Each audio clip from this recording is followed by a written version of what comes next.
Well, I'm sure the year of faith will be very significant for those who are already committed to the church. However, for an awful lot of people, it will be totally irrelevant. I think it could become relevant.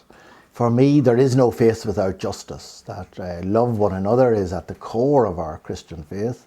And loving one another means loving everybody, including those we might choose not to love, like the homeless, like people in prison, like people with drug problems, and so forth. So for me, the year of faith should be a year of justice, a faith that does justice.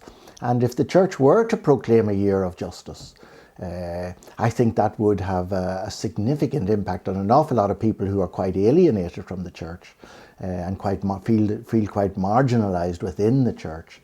So the year of faith for me would be a year in which we commit ourselves to eliminating homelessness, to improving the conditions in our prisons, to increasing drug treatment services for those who need it, and so forth. And such a focus for the year of faith, I think, would have a lot of meaning for an awful lot of people. What can individuals do to celebrate or promote the year of faith? I think we all need to have a commitment to reaching out to those on the margins, to not just passing by people who are homeless, begging on the street, but saying a word to them, by trying to change our own attitudes in the first place and raise our own awareness about the difficulties that people experience who are on the margins, and trying to, in our own personal way, whenever we meet people who are marginalised, that we don't just ignore them, that we don't look down on them, that we don't despise them, but that in some way we offer a hand of friendship, even if that hand of friendship is simply a word to say, hello, how are you? I think that is very important for people who feel rejected and unwanted in society.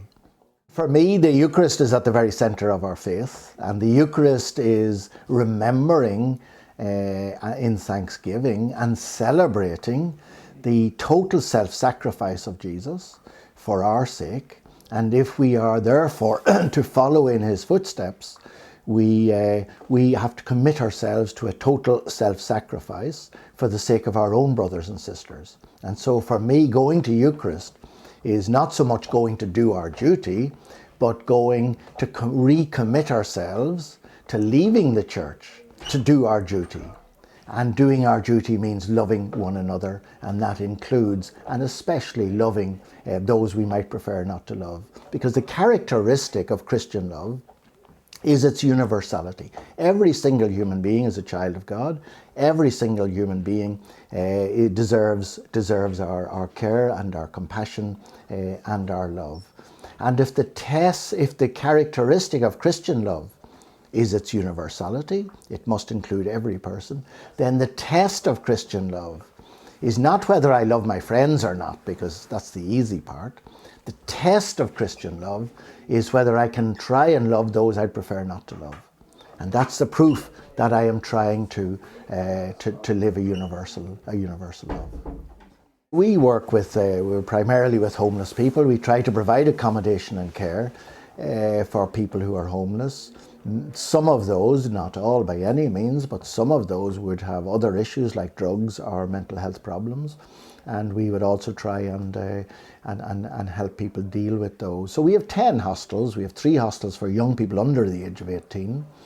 We have 7 hostels for homeless people over the age of 18. We have 3 drug treatment centres. At the moment we have about 90 apartments for homeless people, and we have a drop-in centre. So we have a range of services to try and meet the varying needs of homeless people.